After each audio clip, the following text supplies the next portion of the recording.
Hello everyone, welcome back to Sambhav Law, and I'm here now today for your second one-shot video which is on penology and victimology. So आपका syllabus में है penology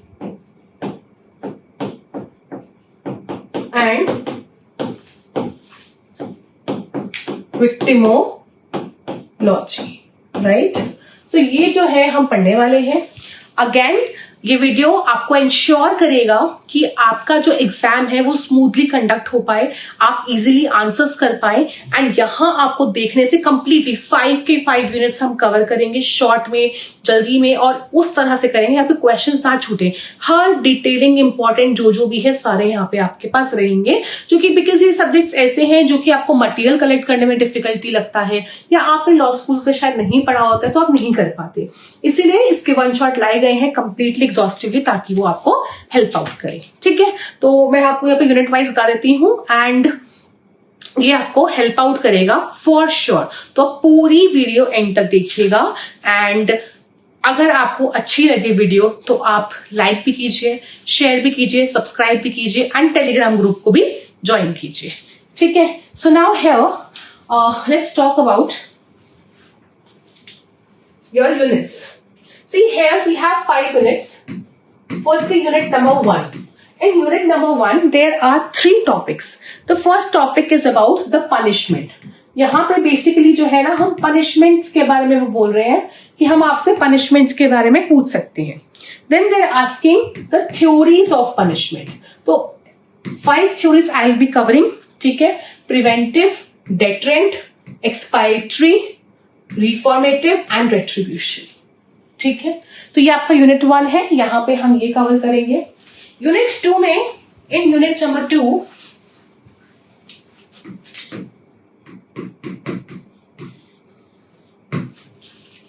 मैं जो cover करने वाली हूं यहां पे kinds of punishment.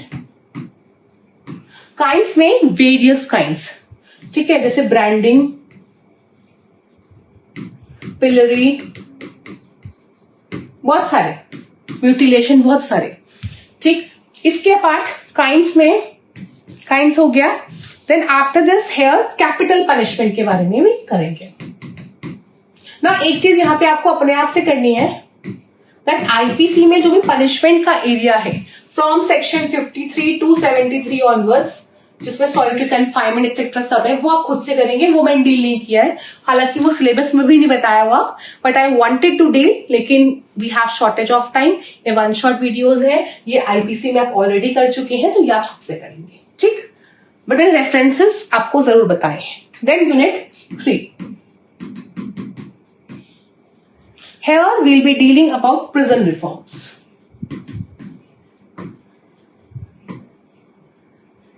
And alternatives to punishment. Alternatives to punishment क्या क्या होती है कि आप पैरोल कर सकते हो, आप रिफॉर्मेशन में भेज सकते हो, एटसेट्रा, प्रोबेशन में, ये सब. Then unit 4 is all about victimology.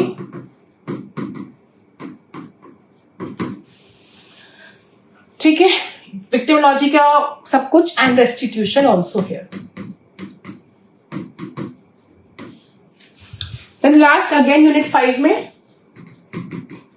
हमारा है victimology इंडियन एक्सपीरियंस. यहाँ पे victimology में कोर्ट का रोल, मतलब case laws, and about NHRC. Apart from this जब आप ये पढ़ रहे हो 2 लॉज हैं which is your probation and offenders act, वो मैंने आपको यहाँ पे डील किया है. Next is juvenile justice act. ये अगर मौका मिला तो इसका वन शॉट लाके भी डील करेंगे जुवेनाइल जस्टिस, तो ये आपके सिलेबस में भी है अलग से. ठीक है, तो ये आप करेंगे, ये इसी का ही पार्ट इप्सो फैक्टो बन जाता है. ठीक, तो ये आपका पेनोलॉजी एंड विक्टिमोलॉजी का इंट्रोडक्शन या सिलेबस बाइफर्केशन, क्या हम क्या करने वाले हैं नेक्स्ट 1.5 आवर्स में, ये है. Now let's start with your penology and victimology. So these are 2 terms, penology, victimology.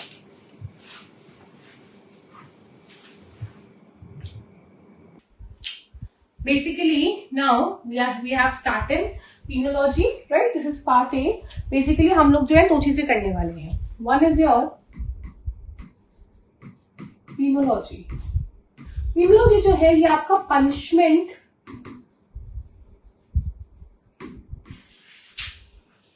जो आपका penology है ये आपका punishment से linked है, ठीक है. And victimology is linked to victim. अब किसी ने कोई भी क्राइम किया, तो if any person committed any crime, किसी ने कोई भी क्राइम किया, नाउ इन दैट केस होगा क्या, अगर पर्सन ने क्राइम किया है तो पनिशमेंट दी जाएगी, राइट? पनिशमेंट दी जाएगी तो ये किसको दी जाती है? एक्यूज्ड को.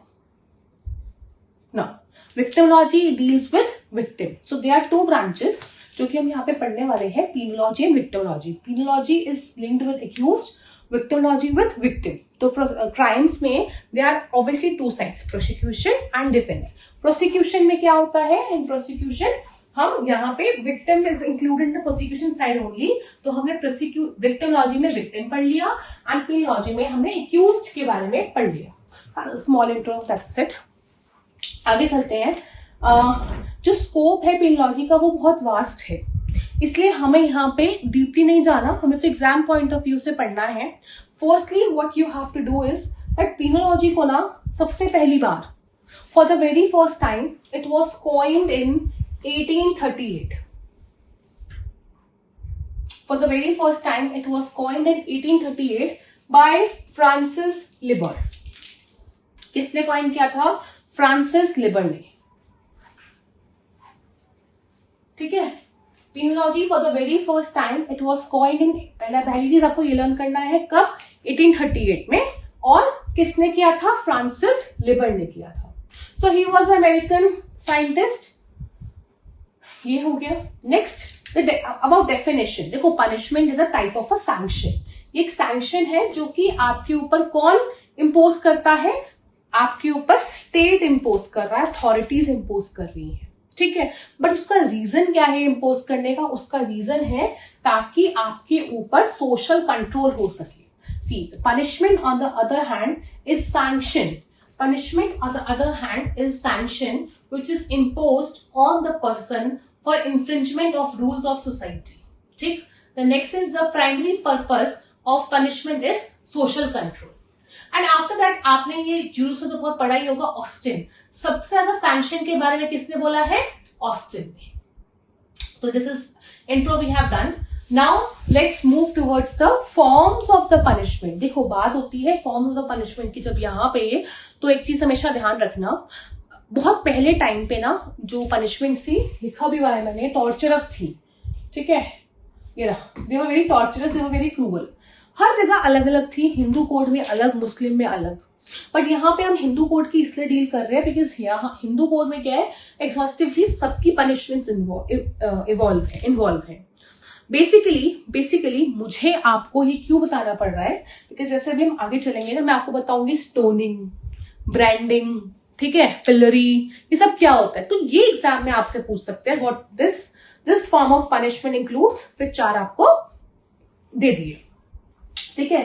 तो यहां पे स्टार्ट करते हैं कि क्लासिफिकेशन. पहली चीज जो पनिशमेंट का क्लासिफिकेशन है वो ऐसे किया गया है.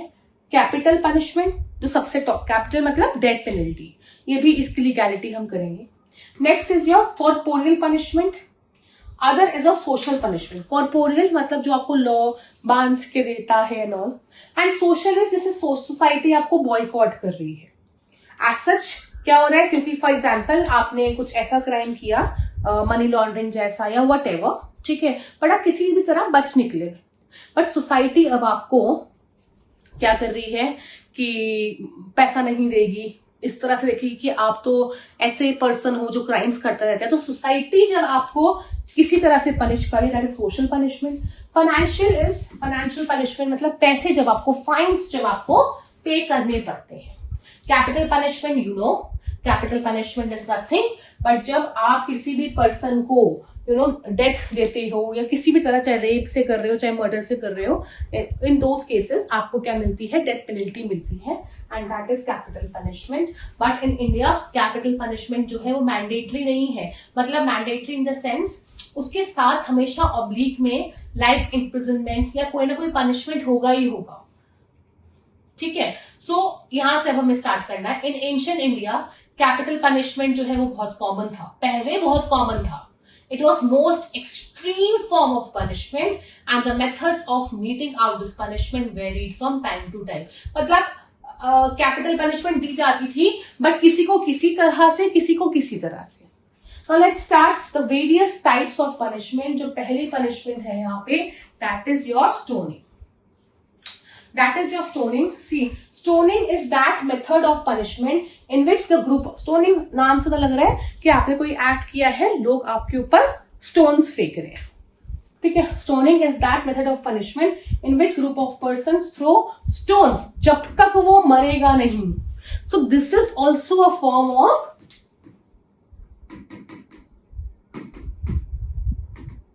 Capital punishment. बस इतना ही जानना जरूरी है। Next come पिलरी।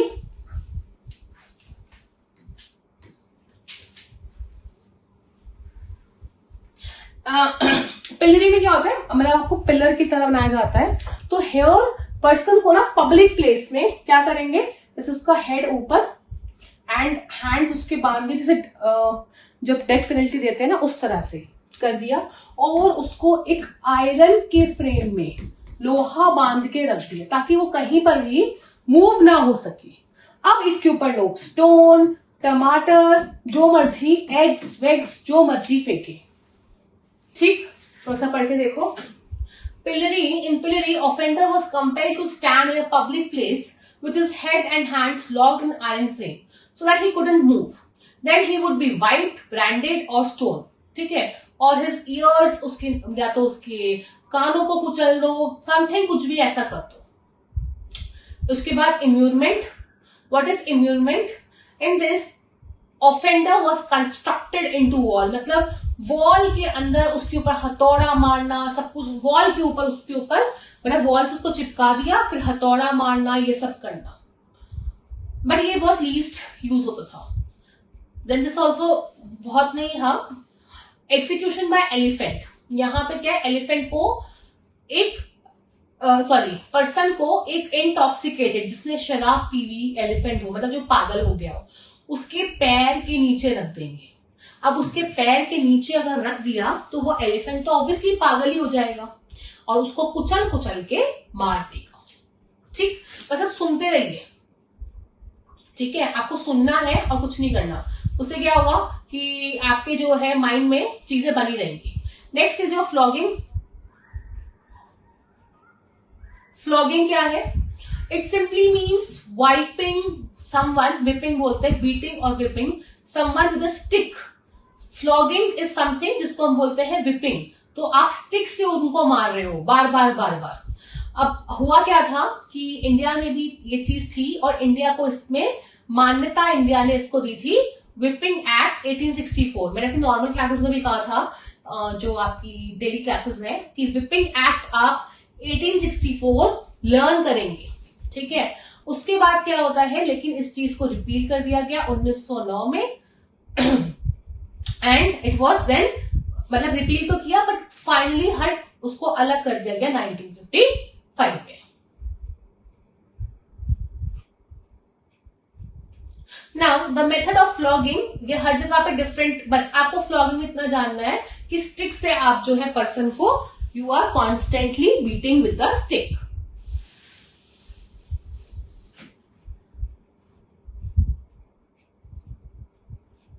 नेक्स्ट चलते हैं। Next is your mutilation.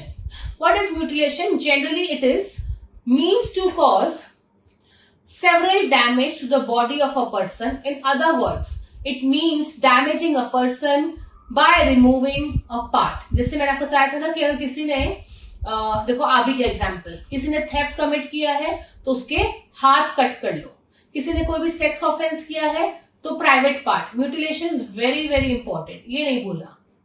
ये सबसे इंपॉर्टेंट है और ये यूरोपियन कंट्रीज में था प्रैक्टिस में, अब मॉडर्न टाइम्स में ये कहीं पर भी नहीं है in the practice. Now branding पे आते हैं। Branding means searching of flash, जैसे होता है ना ब्रांडिंग, मतलब वर्ड देखो कैसे आते हैं। कोई भी आइटम आपने लिया, उसके ऊपर आपको लोगो या अपना ब्रांड लिखना है, आप दबा के जब लिखते हो तो कुछ ना कुछ ना आप उसको आयरन से, मतलब आग से मेल्ट करते हो, तब जाके वो ब्रांड का लोगो लिखा जाता है। That's why it means shearing of the flash with the hot iron. तो किसी भी पर्सन की फ्लैश के ऊपर आपने गरम लोहा डाल दिया,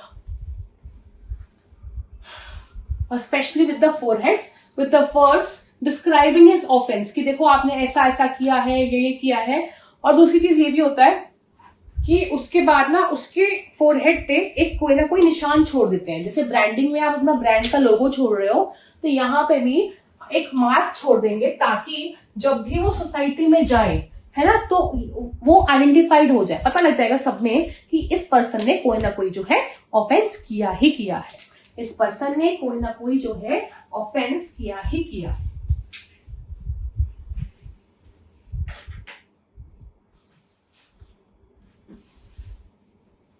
Next, pressured by iron rods. Now, ये तो सिंपल है, आयरन रॉड्स डाल दी, 2 आयरन रॉड्स के बीच में डाल दिया, 2 आयरन रॉड्स के बीच में डाल दिया, ठीक है।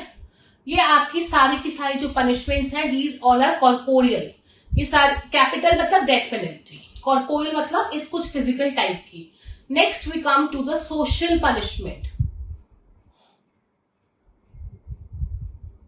Social punishment is punishment जिसमें person is restrained, कि आप सोसाइटी से कोई भी कांटेक्ट नहीं रखेंगे, सारे कॉन्टैक्ट्स जो है ब्रेक ऑफ हो जाएंगे। जैसे कि फॉर एग्जाम्पल यहाँ पे ना इसके 2 टाइप्स है, banishment and social boycott. Example आपको बताती हूँ मैं। सोशल पनिशमेंट में यही 2 एग्जाम्पल्स आ गए। बैनिशमेंट में क्या होता है कि जो पर्सन को ना पहले के टाइम में होता था, सुना भी होगा आपने, काला पानी बहुत ज्यादा इंडिया में पॉपुलर था, जो लिखा भी हुआ है। तो जैसे किसी ने भी कोई भी ऐसी ऑफेंस किया जो कि डेंजरस है, बहुत ज्यादा डेंजरस है, और लगता है कि अगर उसको लोगों के बीच में रखेंगे तो हानिकारक हो सकता है, तो लोग उन्हें मार देंगे या ये लोगों को मार देगा, तो उसको दूर अंडमान निकोबार की साइड पे एक जगह है काला पानी, वहां पे भेज देते अकेले, कोई भी नहीं होगा, सिर्फ वही होगा बस, अकेले, ठीक। उसके बाद चलते हैं सोशल बॉयकॉट की तरफ। सोशल बॉयकॉट में यही है कि बाकी सबसे अलग रख दिया, ठीक। नेक्स्ट हम आते हैं death sentence, which is your capital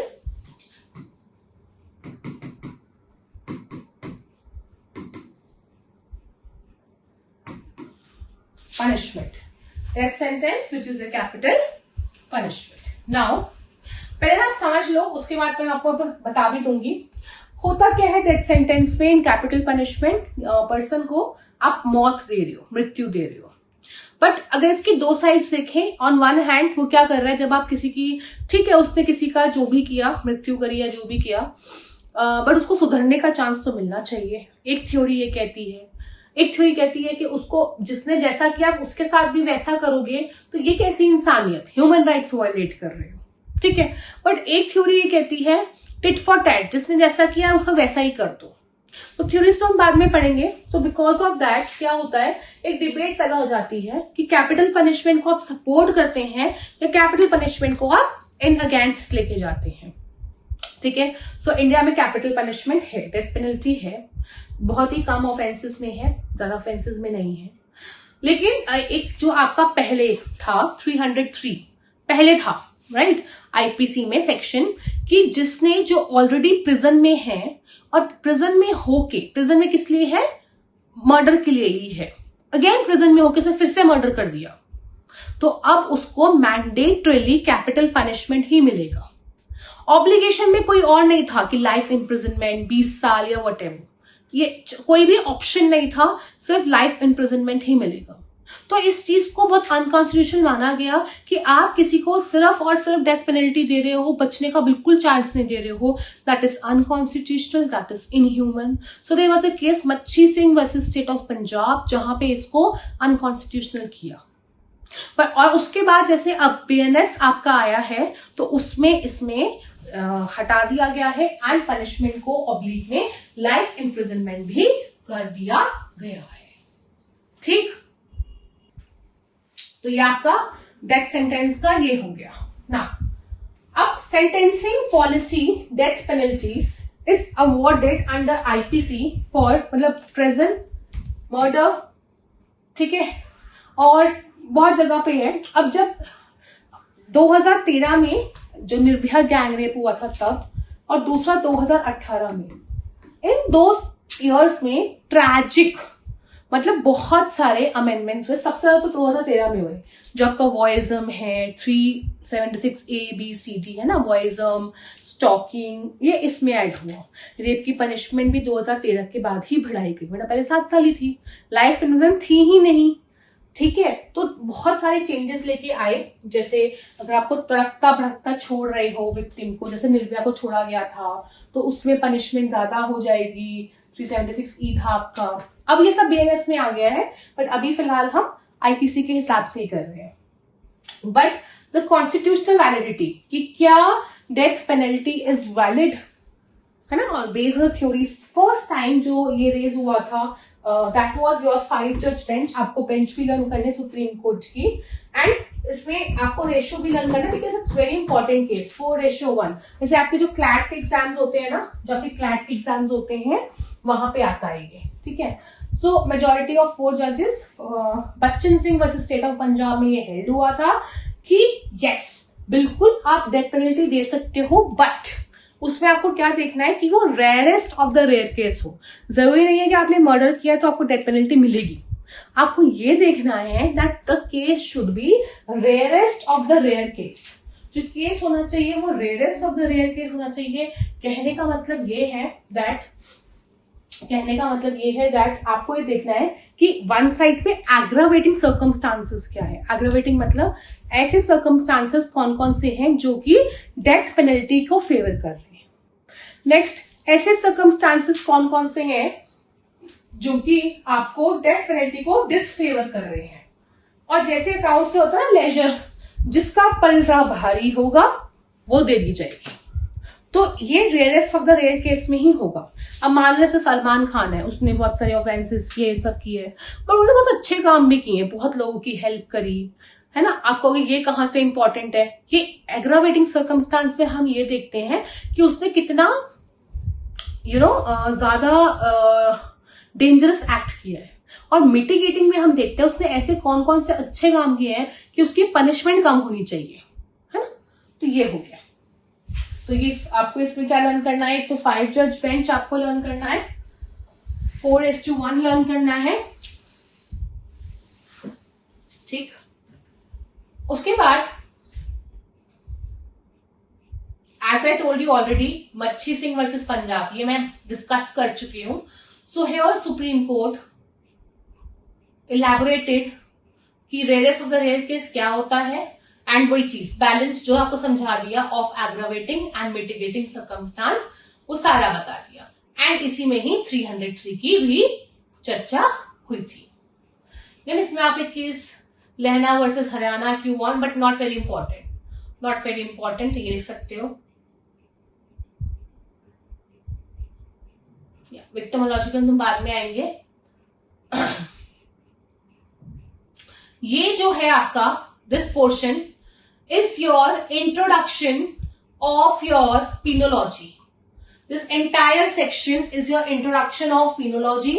ठीक है, अब थोड़ा सा इंट्रोडक्शन विक्टिमोलॉजी का इंट्रोडक्शन ही करेंगे. विक्टिमोलॉजी का देखो, विक्टिमोलॉजी में जो अभी सबसे, क्योंकि जैसे आपको पेनोलॉजी का इंट्रोडक्शन बताया है, ऐसे ही विक्टिमोलॉजी का बताऊंगी.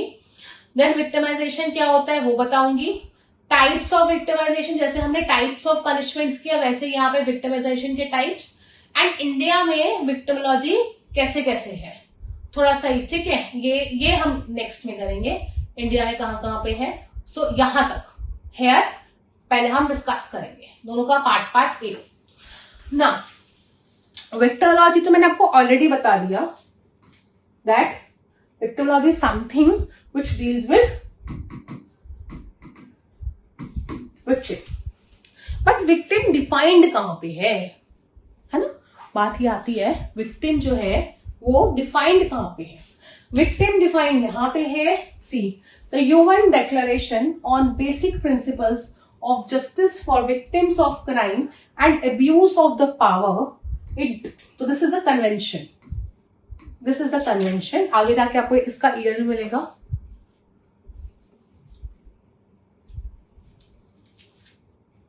It draws the attention to the fact that crime जो है वो सिर्फ और सिर्फ क्रिमिनल कोड का वायलेशन नहीं है।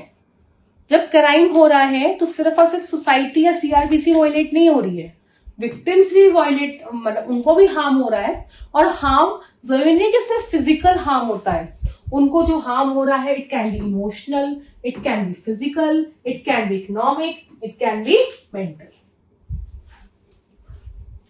कैसा भी हार्म हो सकता है ना,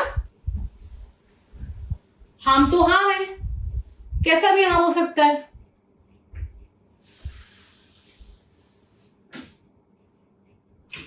So now there was a UN handbook, उन्होंने बोला कि जो विक्टिम्स हैं उनका फाइनेंशियल भी हो सकता है, साइकोलॉजिकल भी हो सकता है, प्राइमरी विक्टिमाइजेशन भी हो सकता है, सेकेंडरी भी और टर्शियरी भी। ये अभी आपको मैं समझाऊंगी भी। और एक चीज और ध्यान रखेंगे, victims have no right under criminal justice system and the state undertakes the full responsibility to prosecute and punish the offenders by treating the victim as mere witnesses. See आपको मैं एक चीज बताती हूँ, जैसे फॉर एग्जाम्पल एक कोई भी एक्सीडेंट हुआ, ठीक है, एंड उसमें पर्सन की डेथ हो गई, किसी कार वाले ने एक्सीडेंट किया, वट एवर। नाउ पुलिस की होल रिस्पॉन्सिबिलिटी है कि वो क्या करेगा, वो एफआईआर दर्ज करेगा, वो ही उसको केस को आगे लेके जाएगा। अब मान लो एक्सीडेंट बहुत दूर कहीं हुआ है, अब जिसका डेथ हो गई, जो भी फैमिली है, पता है उसको आधी चीजें पता भी नहीं होती, केस चल रहा होता है। क्यों केस इसलिए चल रहा है, क्योंकि ये सोसाइटी के अगेंस्ट क्राइम हुआ है, ठीक है। सो यहाँ पे विक्टिम का तो कोई सही नहीं है, चलो विक्टिम मर भी गया, उसके लीगल हायर्स, विक्टिम का तो कोई सही नहीं है। तो यही है हमारा जो क्रिमिनल जस्टिस सिस्टम है, it is majorly based upon prosecution के राइट्स। प्रोसिक्यूशन का राइट है कि वो केस डालेगा, विक्टिम का राइट ही नहीं है, ठीक है। उसके बाद प्रोसिक्यूशन का मतलब स्टेट का राइट, राइट। बट 2009 में अमेंडमेंट हुआ था इन योर सीआरपीसी, जहां पे विक्टिम को डिफाइन भी किया गया एंड विक्टिम के कुछ ना कुछ राइट्स भी दिए गए। तो this was a first major step जहां पे हमने देखा कि विक्टिम के राइट्स भी दिए गए हैं एंड विक्टिम को जो है डिफाइन भी किया गया है, ठीक। तो this is about your introduction portion.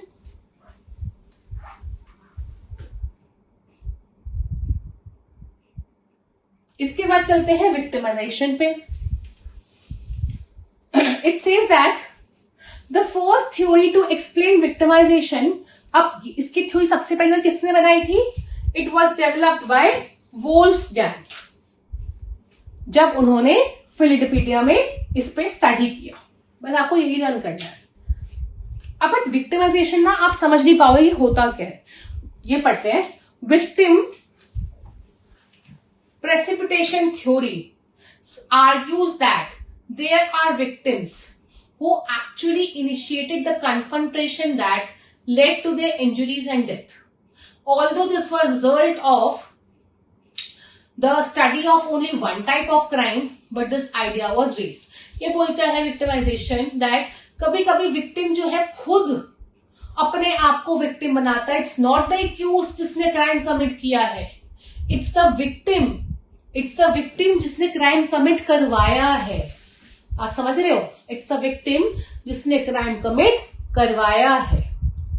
तो दैट वाज इट। अब यहां पे विक्टिमाइजेशन के क्या है, एलिमेंट्स है। Here there are certain elements of victimization. One is your primary element, फिर सेकेंडरी भी है एंड फिर टर्शियरी भी है। ना देखो, what is primary victimization? Primary मतलब जब आप पर्सन को एक्चुअली में फिजिकली लॉस कॉज करो, ठीक है, physically. And the second element which is secondary, यहां पे आप किसी न किसी मेंटल, मतलब where this interaction has further negative impact, मतलब आप उसको मेंटली टॉर्चर कर रहे हो. देखो, प्राइमरी इज समथिंग जो फिजिकली आप उसको कॉज कर रहे हो, and secondary victimization refers to victimization that occurs not as the direct result of the criminal act but the response of the, मतलब जो आपस में लोग बोलते हैं, करते हैं, वो. ठीक. अब उसके बाद आता है रीविक्टिमाइजेशन. रीविक्टिमाइजेशन का मतलब क्या है? रीविक्टिमाइजेशन का मतलब ये है कि अगर आप बार बार बार बार विक्टिमाइजेशन की कैटेगरी में आ रहे हैं, if you are coming again and again to the category of victimization and that is your revictimization, वो आपका क्या हो गया? रीविक्टिमाइजेशन हो गया. The next comes self victimization. In this category person himself commits such acts which result in his own victimization. जो मैं बताया ना कि खुद से वो विक्टिम बन रहा है. ठीक ना. इंडिया में विक्टिमोलॉजी कैसा आया ये देखिए. At present a crime victim और a complainant is only a witness for the prosecution, whereas accused has several rights. The victim has no right. The victim has no right to protect his or her interests during, है ना, his or her interests. उसको protect करने का कोई right नहीं है. As I told you कि यहाँ पे विक्टिमाइजेशन में हुआ क्या था कि कोई राइट्स विक्टिम के नहीं थे, बट धीरे धीरे करके आए. और सबसे ज्यादा जो अमेंडमेंट हुआ, आप लिखेंगे, मैं आपको लाइन दिखाऊंगी, यहाँ पे नहीं है. इन 2009 जो सबसे इंपॉर्टेंट अमेंडमेंट हुआ था, that relates to, it added the definition of victim.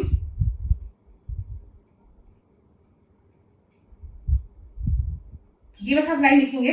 It added the definition of victim, है ना, एंड यहां से कुछ राइट्स आए थे ना. मैं ना आपको एक पीडीएफ शेयर करती हूँ. ये तो हमारा डन हो गया, ठीक है.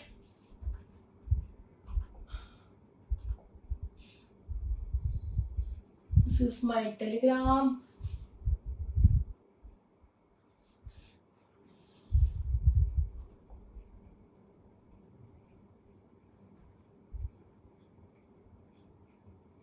Just a second. Yeah. ये एक पीडीएफ है, ठीक है. ये आपको इजीली मिल भी जाएगी पीडीएफ, ऐसा नहीं है. But this PDF is very very important. मतलब इसमें ना बहुत चीजें हैं और इसमें हम पढ़ेंगे फटाफट से, तुम्हारा विक्टिमोलॉजी जल्दी से हो जाएगा. तो विक्टिमोलॉजी को सबसे पहली बार कब कॉइन किया गया? 1947 में. 1947 में एक बुक का पीडीएफ है ये, by a French lawyer which is Benjamin Mendelsohn. मैंने आपको पिनोलॉजी का भी बताया था, इसका भी बता दिया. ठीक.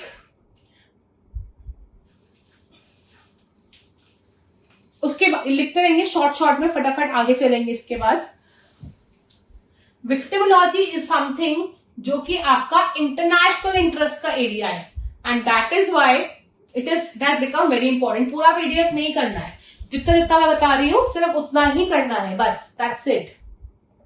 ठीक.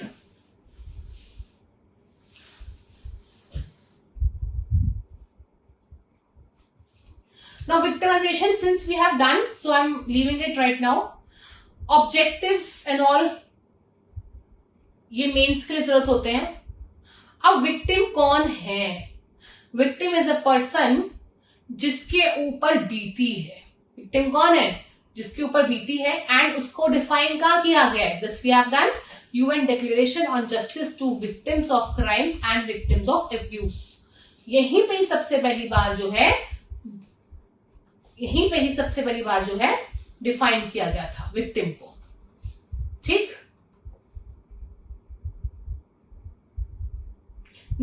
एज आई टोल्ड यू, बता दिया मैंने आपको सब, 2009 में अमेंडमेंट हुआ एंड विक्टिम को डिफाइन किया गया हमारे सीआरपीसी में भी,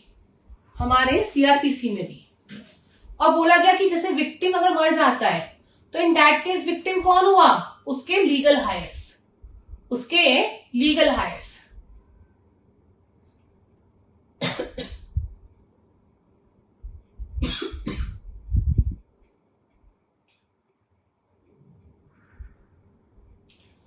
जो हमारे काम का है बस वही पढ़ना है। नाउ विक्टिमोलॉजी की ना पर्सपेक्टिव्स है। वन इज अ कंजर्वेटिव का मतलब ये है कि हम यहाँ पे ना बड़े कंजर्वेटिव होके ये बताएंगे कि विक्टिम्स कौन होना चाहिए कौन नहीं। बहुत ही कंजर्वेटिव बोलते हैं ना, ये बड़ी कंजर्वेटिव सोच का है, तो मतलब बहुत नैरो सोच का है। तो हमने यहाँ पे क्या कर दिया, विक्टिम्स को की डेफिनेशन को नैरो रख दिया।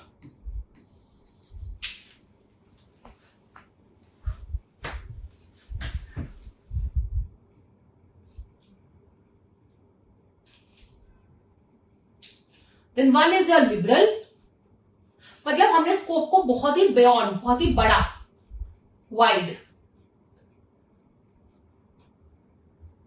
रख दिया।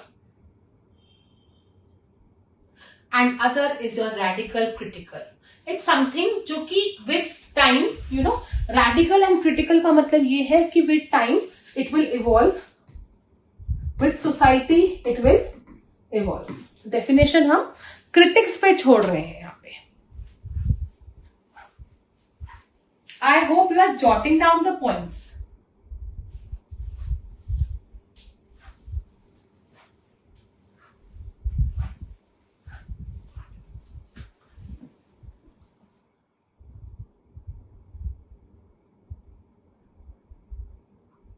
The nature you don't have to do. Then this also I have told. Primary victimization जो आपका फिजिकल से आता है, सेकेंडरी जो आपका you know reaction social stigma से आ रहा है mentally, and tertiary it's something अगर आप बार बार यू नो रीविक्टिमाइजेशन हियर, अगर आप बार बार विक्टिम हो रहे हो तो मतलब हैबिचुअल हो गए हो, आप आदी हो गए हो, and that is how it becomes tertiary.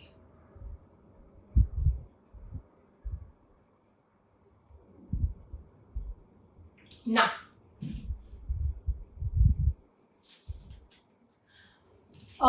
Victim के, मैंने आपको कहा ना कि विक्टिम के राइट्स की कोई बात नहीं करता, सब एक्यूज्ड के राइट्स की बात करते हैं। तो विक्टिम के राइट्स वही जो आपकी डिक्लेरेशन थी यूएन की, उसके 4 दे रखे हैं। पहला कि उसको जस्टिस मिलना चाहिए, एक्सेस टू जस्टिस जो हमारा आर्टिकल 21 में है, एंड साथ में फेयर ट्रीटमेंट मिलना चाहिए। देन रेस्टिट्यूशन का मतलब ये है जितना उसका लॉस हुआ है सेम वही चीज उसको वापस दे देनी, रिटर्न। उसके बाद कंपनसेशन एंड असिस्टेंस। नाउ आम भाषा में अगर मैं आप समझे ना कि रेस्टिट्यूशन क्या होता है, आप बोलोगे कि मतलब उसको दे देना सामान वगैरह ताकि वो वापस उस पोजीशन में आ जाए। There is very minute difference between restitution and compensation. Restitution basically means जो उसने खोया है एग्जैक्ट वही आप उसको वापस करो, एंड कंपनसेशन मीन्स पैसे में आप वापस कर रहे हो। असिस्टेंस का मतलब होता है लीगल एड, हेल्प, पैसे की हेल्प कर दी, है ना, हेल्प कर दी। असिस्टेंस मीन्स हेल्प कर दी।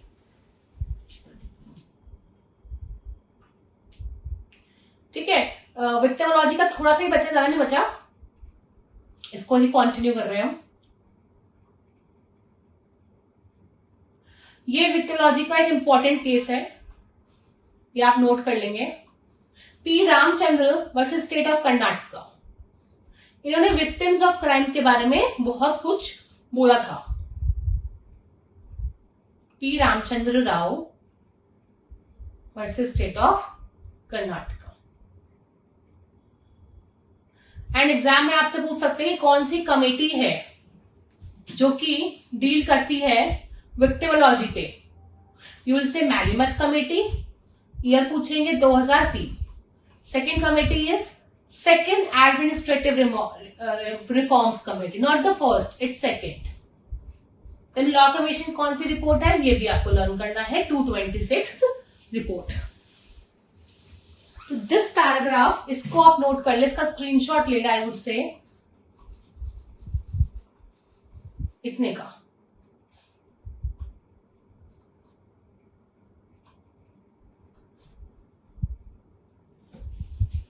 That would help you. अब नेक्स्ट टॉपिक हम ये करेंगे, रेमिडियल। ठीक, तो ये आपका वो हो गया। नाउ मैंने आपको बोला कि ना हम जो है रेमिडियल मेजर्स हमें करना है, remedial measures to victim empowerment. हाँ, this is the most important topic. ये जो है ये आपका मोस्ट इंपॉर्टेंट टॉपिक है। मतलब विक्टिम को अगर हमें प्रिजर्व करना है, विक्टिम को हमें बचाना है, तो हमारे पास यहाँ पे 3 टाइप्स के मेजर्स हैं। फर्स्ट इज लेजिस्लेटिव, मतलब एज बिल्स, हमारे पास बिल्स कौन कौन से हैं। सेकेंड इज जुडिशियल, जो जुडिशरी ने बाय जजमेंट्स या ऐसे निकाले हैं। And third is your human rights measures. ठीक, human right measures. Okay, now one by one let's have a look. हम देखते हैं कि कौन सा कैसे है। ठीक,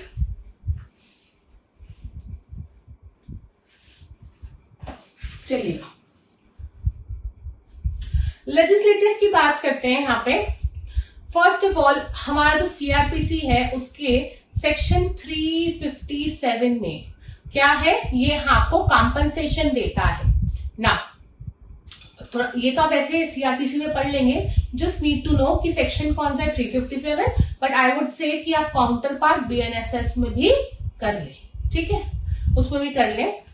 ओके, उसके बाद विक्टिम को यहाँ पे डैमेजेस एंड ऑल जो भी कंपनसेशन है वो मिल जाता है। देन इवन 358, अगर कोई भी पर्सन ग्राउंडलेसली, मतलब बिना किसी वजह जो है वो अरेस्ट होता है, तो भी उसको कंपनसेशन जो है दिया जाता है। Even 359, it empowers the court to award cost in non cognizable cases to the complainant who is generally a victim of the crime, है ना, नॉन कॉग्निजेबल केसेस में, ये आप छोड़ सकते हो। उसके बाद जैसे मैंने कहा था 2009 में एक्ट 2008 का है, बट अमेंडमेंट जो है वो 2009 में आया था। तो विक्टिम के राइट्स क्या क्या आए थे, जो विक्टिम का ये राइट, एक तो विक्टिम को डिफाइन किया गया, दूसरा डिफाइन करने के साथ साथ इन सेक्शन नंबर 24 यहाँ पे चॉइस दी गई विक्टिम को कि जैसे प्रोसिक्यूशन केस चला रहा है, प्रोसिक्यूशन मतलब गवर्नमेंट लॉयर्स चला रहे हैं, एडवोकेट्स चला रहे हैं, to engage advocate of his choice. तो विक्टिम बोल सकता है, कोर्ट से परमिशन लेगा, प्रायर परमिशन पहले, कि आपका एडवोकेट जो है वो तो है ही, ठीक है कोई बात नहीं, but we want to engage another advocate of our choice with the permission of the court. ठीक है, तो वो असिस्ट कर सकते हैं। देन वेरी वेरी इंपॉर्टेंट 372, यहाँ पे विक्टिम को लिमिटेड राइट मिला अपील फाइल करने का सर्टेन केसेस में। वो केसेस कौन कौन से थे, कि अगर एक्यूज्ड को एक्विट कर दिया है, ठीक है, या फिर कन्विक्ट किया है छोटे ऑफेंस के लिए, एंड विक्टिम चाह रहा था कि लार्जर ऑफेंस के लिए करे, मान लो हर्ट के लिए कर दिया, वो चाह रहा था ग्रीवियस हर्ट के लिए करे। ठीक, या फिर इनएडिक्वेट सेंटेंस, मतलब चाह रहा था 7 साल के लिए हो, कर दिया 6 साल के लिए। फाइन, इनएडिक्वेट, तो ये लिमिटेड राइट है, ये इसके क्या है, लिमिटेड राइट है। After that we also got 357A, जहां पे विक्टिम कंपनसेशन स्कीम बनेगी, मिलेगी। Now in BNSS there is entire section, पूरा के पूरा विक्टिम कंपनसेशन स्कीम दे रखा है, विच बिकम्स इंपॉर्टेंट नाउ। ठीक है, सो आई वुड सजेस्ट आप उसको एक बार पढ़ लेंगे। इट सेज कि हर स्टेट गवर्नमेंट जो है in the coordination with central government एक स्कीम प्रिपेयर करेगी, जो कि होगी विक्टिम कंपनसेशन स्कीम। ना उस स्कीम में जो फंड्स एंड ऑल होते हैं, जब recommendation is made by the court for the compensation, ना एक डीएलएसए और एसएलएसए अथॉरिटीज होती हैं, इनका काम है क्वांटम मतलब नंबर, कितना कंपनसेशन जाएगा। तो यहाँ पर देखो स्कीम बनाएगा कौन, स्टेट गवर्नमेंट, बट कोऑर्डिनेशन किसके साथ, सेंट्रल गवर्नमेंट के साथ। कितना पैसा जाएगा वो डिसाइड कौन करेगा, डीएलएस से या फिर एसएलएस से, बस। बाकी आपका यहाँ पे कुछ भी हो रही है। Now as I told you, legislative हम पढ़ रहे हैं, तो यहाँ पे लेजिस्लेटिव ने ऐसे कौन कौन से लॉज बनाए। एक तो हमने सीआरपीसी देख लिया, सीआरपीसी हमारा हो गया, बट उसके अपार्ट भी बड़े सारे लॉज बने हैं जो कि हेल्प आउट करते हैं विक्टिम को, है ना। तो एक तो हो गया आपका प्रोबेशन ऑफ ऑफेंडर्स एक्ट, इसके बारे में आपको बताऊंगी भी। Next is your SC/ST act, ठीक है। यहाँ पे भी आपको विक्टिम को जो है 25,000 से लेकर 2 लाख तक मॉनिटरी रिलीफ मिलती है। अब ये थोड़ा सा बढ़ भी गया, 5-5, 6-6 लाख भी मिलती है। Then domestic violence act, domestic violence act में सेक्शन नंबर 20, जहां पे फीमेल जो है कंपनसेशन भी ले सकती है, मॉनिटरी रिलीफ की बात कर रहे हैं। देन ये बिल आया था, कभी एक्ट बन नहीं पाया, custodial crimes prevention protection compensation bill 2006।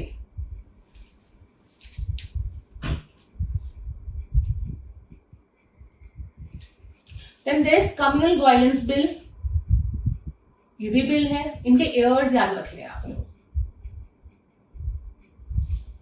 Then prevention of torture bill 2010। ये सारे लेजिस्लेटिव मेजर्स थे। ना एडमिनिस्ट्रेटिव मतलब गवर्नमेंट के मेजर्स, ये होते हैं आपके गवर्नमेंट क्या करती है, वो स्कीम्स बनाती है। वो स्कीम्स उन्होंने जितने भी विक्टिम्स के लिए स्कीम्स बनाई है वो, तो इसमें 1 या 2 है आपकी जो important, Ujjwala scheme. It is for trafficking को प्रिवेंट कर, जो लड़कियों को एक जगह से दूसरी जगह ट्रैफिकिंग करके ले जाया जाता था, उसको रोकने के लिए स्कीम बनाई, ठीक है। अब कुछ केस लॉज हैं यहाँ पे इंपॉर्टेंट। दिस इज डोमेस्टिक,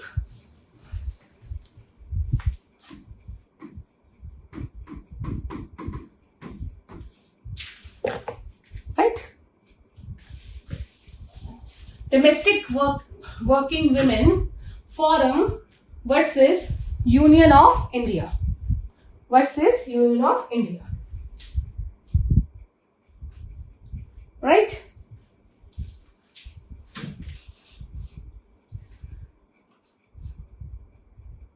ना ये एक लैंडमार्क केस है, क्यों? क्योंकि इसने बोला, यहाँ पे इस केस में बोला गया कि जो भी रेप विक्टिम्स हैं उनको इस तरह से कंपनसेशन मिलेगा।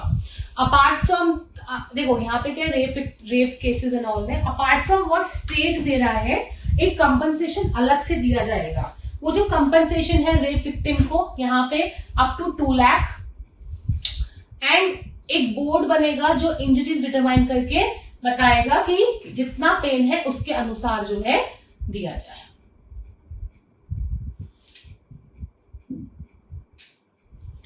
ठीक, ये हो गया। In this scheme you are not required to do.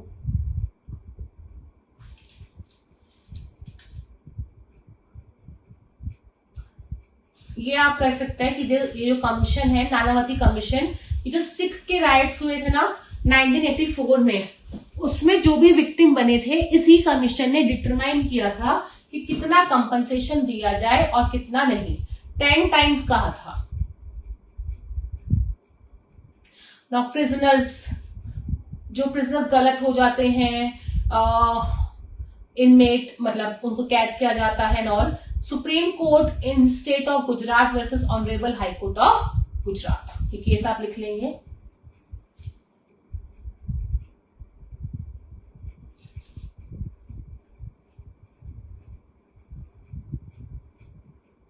पर ये रिसेंट डेवलपमेंट, आपको कुछ नहीं करना है, ये नहीं करना, ये नहीं करना, ये नहीं करना।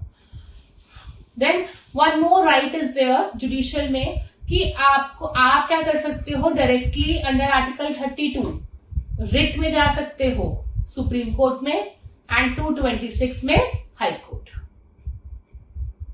जैसे मैं आपको ऑलरेडी बता चुकी, Rudal Shah versus state of Bihar में, ये ना बड़ा अच्छा, इसके फैक्ट्स अच्छे हैं। इस केस में हुआ क्या था, एक पेटिशनर को, मतलब जिसने ये केस, रुदल शाह बेसिकली, उनको ना रांची जेल में रखा गया 14 साल तक, और केस बनता नहीं था और उसको बाद में छोड़ दिया, एक्विट कर दिया।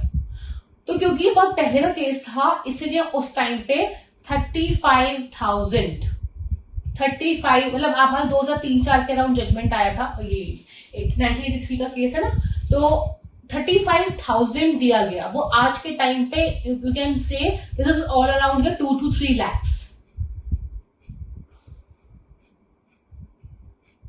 तो ये सब मैं बता चुकी हूं मैं कि ये सब चीजें जो है विक्टिमाइजेशन ऑल आर्टिकल 21 वायलेट करती हैं। ये आपको पढ़ना है कि यूडीएचआर का article 3 because human rights is also the syllabus. UDHR का आर्टिकल 3 वायलेट करती है, आईसीसीपीआर का आर्टिकल 6 वायलेट करती है।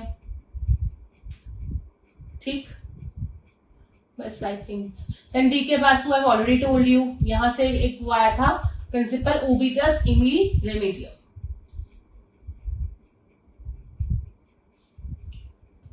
ये है केस नीलावती बेहरा, ये इंपॉर्टेंट है। ये आपके कॉन्स्टिट्यूशन में पढ़े होंगे सारे cases. Then human rights commission, this act plays very important role. जब मैं आपको ह्यूमन राइट्स का वन शॉट पढ़ाऊंगी तो वहां पे आप देखेंगे। ठीक, और ह्यूमन राइट्स, देन एक रिहेबिलिटेशन कस्टोडियल वायलेंस का भी लैंडमार्क केस है यहाँ पे।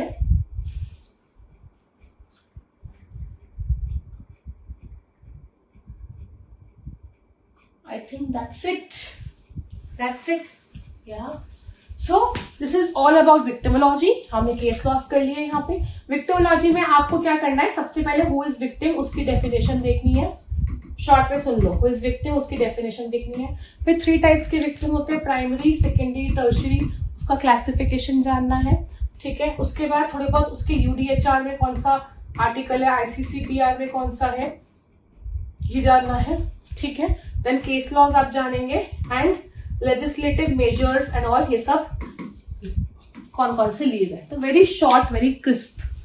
ठीक है, okay, now let's have a look upon theories of punishment. See, if we talk about theories of punishment, basically तो हमारे पास 4 हैं, पर 2-3 theories एक्स्ट्रा में हैं। जो हमारी punishments है ना, now this is a victimology हमारा finish हो गया पूरा। Our victimology is finished now। ठीक है, victimology हमारा पूरा finish हो गया है।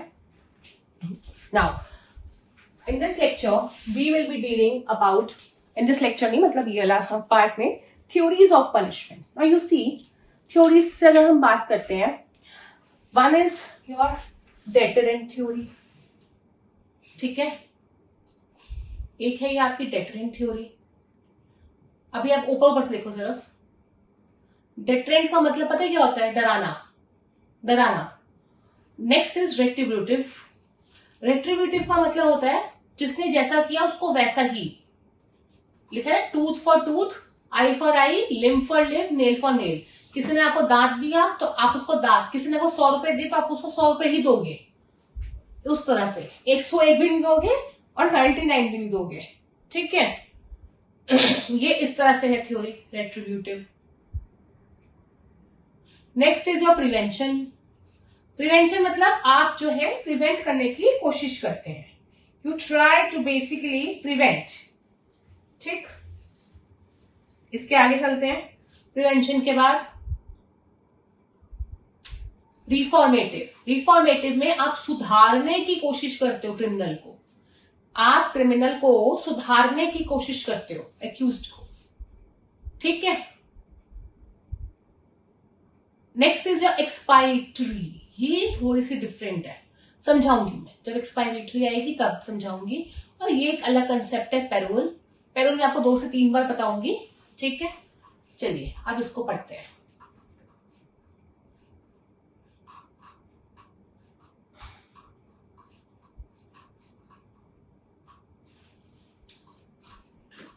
एक second.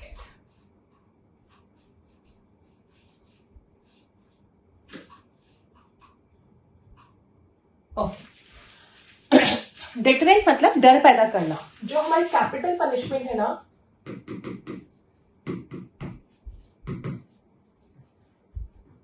So in capital punishment if you support, arguments होते हैं फेवर में होते हैं एक, और एक आर्ग्यूमेंट्स होते हैं अगेंस्ट में। तो जब फेवर की बात करते हैं तो मेजरली आर्ग्यूमेंट सबसे पहला यही आता है दैट डिटरेंस थ्योरी के हिसाब से capital punishment must be given in those valid cases. Why? उससे क्या होता है, उससे जब डर पैदा रहेगा कि ऐसा करने से ऐसा हो सकता है, डेथ पेनल्टी मिल सकती है, तो इंसान नहीं करेगा। एक दो लाइन्स पढ़ते हैं।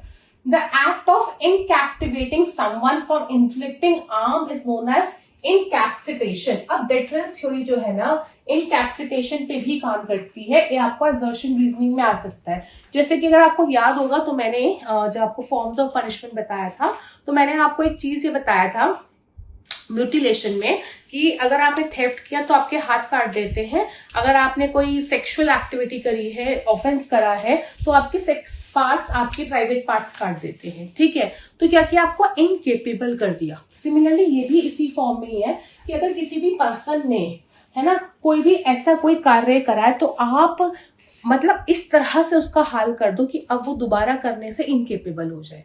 लाइक कैपिटल पनिशमेंट में यही होता है, वो जब मार देंगे इस इंसान को तो कैसे करेगा। तो this is the basic reason behind. ठीक, देन डेटर मतलब क्या हुआ, डेटर मतलब is to refrain someone from committing crime. हमें दूसरे इंसान को रोकना है क्राइम कमिट करके बाय उसमें डर पैदा करके। कैसे? डर पैदा करके। ठीक, ये रहा। Accordingly, it can be said that this theory aims to deter the crime by incalculating fear. आप उसको पनिशमेंट में, आप उसको पनिशमेंट में फियर दे रहे हो। क्या दे रहे हो? फियर दे रहे हो। ठीक है, अब क्या ये थ्योरी सही है, क्या ये थ्योरी गलत है, वो तो पर्सन टू पर्सन डिपेंड करता है and from society to society also it depends. ठीक है, लेकिन आपको एग्जाम में आ सकता है कि हु लेज दिस फाउंडेशन। तो आपके ज्यूरिस्प्रूडेंस में है, आपने पढ़ा होगा social contract thinkers like Jeremy Bentham, Thomas Hobbes, Cesare Beccaria, they were the ones जिन्होंने इसका फाउंडेशन जो है वो ले किया था। ठीक, तो ये आपको करना है। Now, by looking at the theories of these great jurists, it can be said that the theory of deterrence is constituted of three major elements. अब deterrence से क्या क्या है? deterrence में एक तो आप सख्ती, सीवियर हो जाओगे, और आपको सर्टेन भी है, सेलेरिटी भी है, ये आप छोड़ सकते हो। This is all about your mains answer writing, और ना ही आपको क्रिटिसिज्म किसी का भी करना है। ठीक है, सो क्लियर हो गया। deterrence में आपको क्या करना है कि बेसिकली आप किस पर बेस्ड है, इनकेपेबल आपको कर रहा है। इसका मीनिंग क्या है? To refrain someone from committing a crime. तीसरा आपको ये करना है कि कौन कौन इसको सपोर्ट कर रहे हैं। नेक्स्ट पे चलते हैं।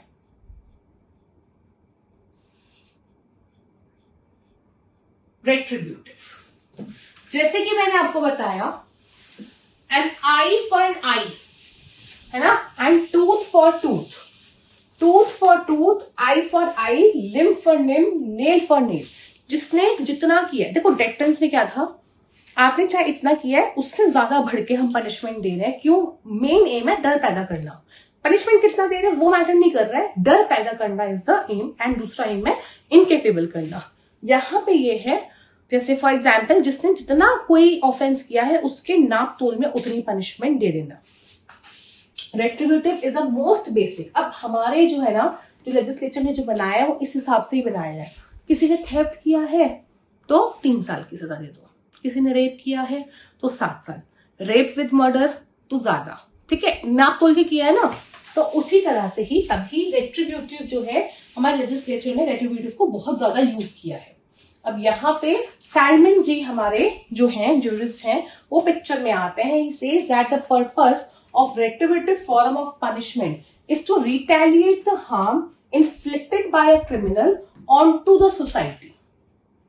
ठीक है, and thus the people who believe in the theory of retribution believe that the person doing the wrong should suffer the proportionate. ये बोलता है बेसिकली कि किसी भी पर्सन को जो हार्म इन्फ्लिक्ट हुआ है, हम ये सोचेंगे कि सोसाइटी को हुआ है। अगर सोसाइटी को हुआ है तो उसको वो कितनी पनिशमेंट देती, प्रपोर्शन में ही हम पनिशमेंट दे देंगे। बस इतना याद रखना कि ये जो मैक्सिम है, ये जो सेइंग है, इस पे आती है। दूसरा प्रपोर्शन, तीसरा सैलमन ने इसमें अपने व्यूज जो है वो दिए थे। एक आपका ये हो गया रेट्रिब्यूटिव में।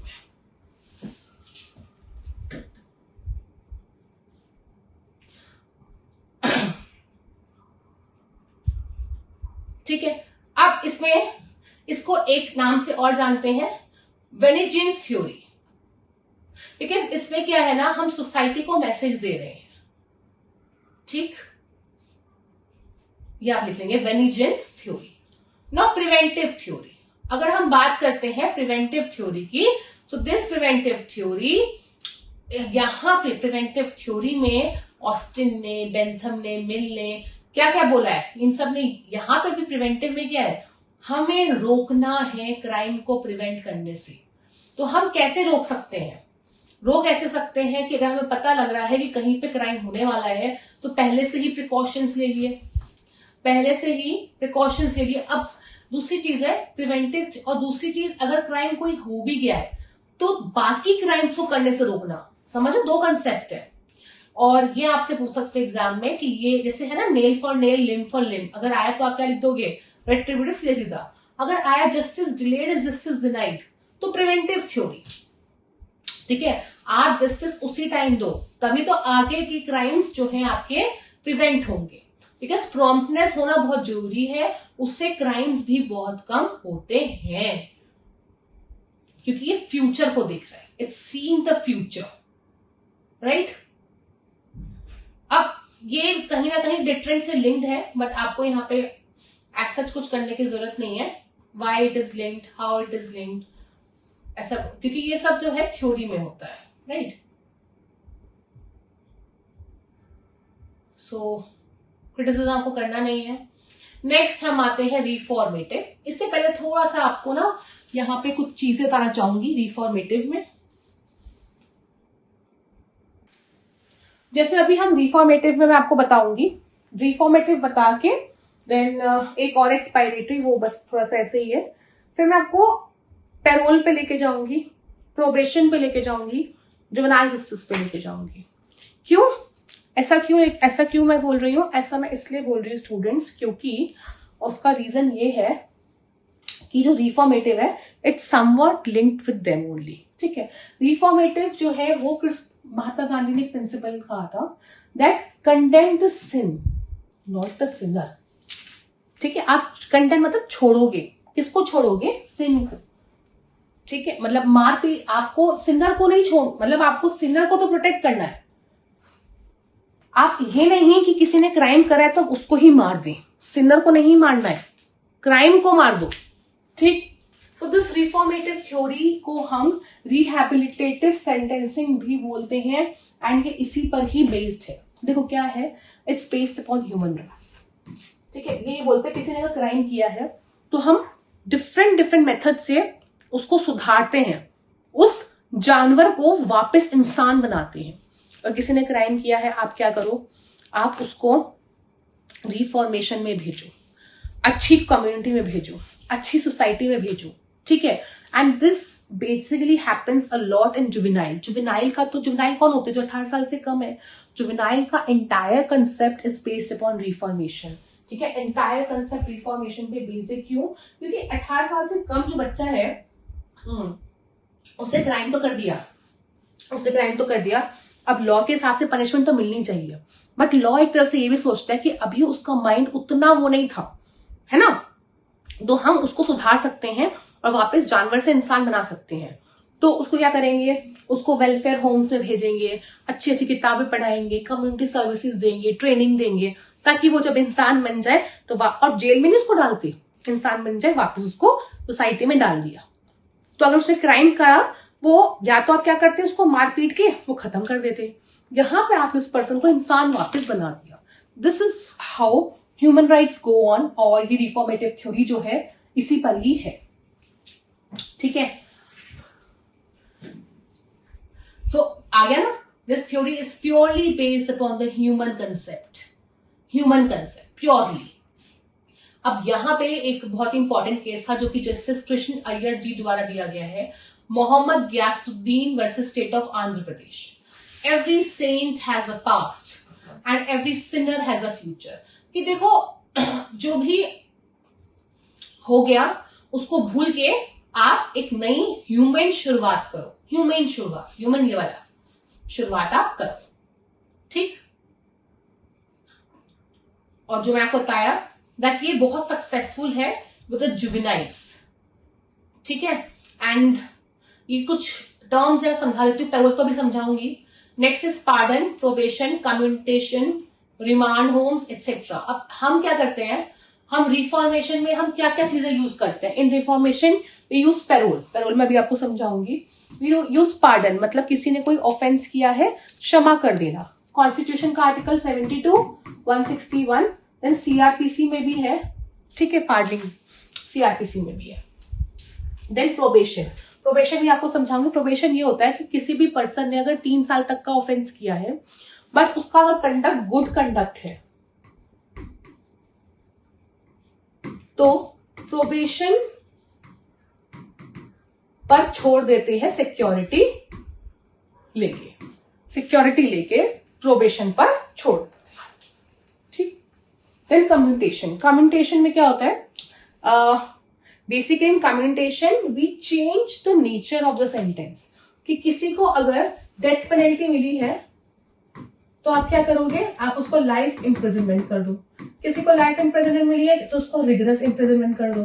किसी को रिगरस इम्प्रिजनमेंट मिली है आप उसको सिंपल कर दो। किसी को सिंपल मिली है तो आप उसको फाइन कर दो।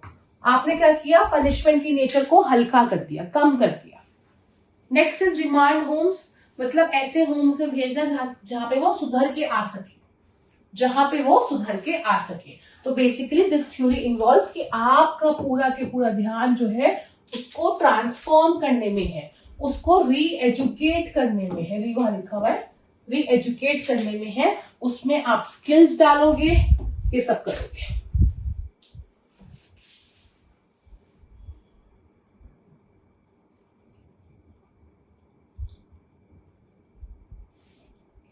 अब रिफॉर्मेशन के ऊपर बिल बहुत बार लाया गया बट हमेशा वो लोकसभा में लैप्स हो गया।